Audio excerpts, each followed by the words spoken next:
તો ભીમાભાઈ, તમે ઘટના સ્થળે ત્યાં હોસ્પિટલ ને બધી જઈએ એવા, તો આ જે બ્લાસ્ટ થયો તો એ ફટાકડાનો બ્લાસ્ટ લાગે છે કે બોમ્બનો બ્લાસ્ટ લાગે? ત્યાં હજી દિલીપભાઈ, કારણ કે આખો કાટમાળ નીચે પડેલો છે, કાટમાળ હટે તો સત્ય હકીકત બહાર આવે, કારણ કે ત્યાં સૂતળી બોમ્બ જે મોટા મોટા બનાવવાના, અને એની અંદર જે આખું પેલું સ્ફોટક જે આવે એ આખું ત્યાં રાખવામાં આવેલું હતું, એના કારણે આ વિસ્ફોટ થયો. ન તો એના ઉપર ત્યાં કઈ એના ફેક્ટરીમાં જે અગ્નિશામક દળ હોવું જોઈએ કે એના જે સાધન સામગ્રી હોવી જોઈએ, કોઈ સાધન સામગ્રીની વ્યવસ્થા નથી, કારણ કે સેફટીની કોઈ સાધનો નથી.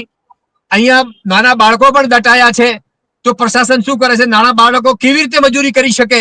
તો નાના બાળકોના મૃતદેહો પણ ત્યાંથી મળ્યા છે. શું કરતા હતા ફેક્ટરીની અંદર? એટલે પ્રશાસનની કામગીરી ખાલી ઝીરો છે, કાગળ ઉપર કાર્યવાહી થઈ છે. અને એટલા માટે, કારણ કે સિવિલ હોસ્પિટલની અંદર લાશો લાવવામાં આવી દિલીપભાઈ, તો લાશો માટે રાખવા માટેની વ્યવસ્થા નથી, ખાલી એક જ કોલ્ડ સ્ટોરેજ હતું. મારે મંડપ બાંધવો પડ્યો અને મંડપની અંદર લાશને રાખવામાં આવી છે. મોતનો મળાજો પણ ત્યાં જાળવી નથી શક્યા. આ ભારતીય જનતા પાર્ટીની શાસનની અંદર ચાલી રહ્યું છે.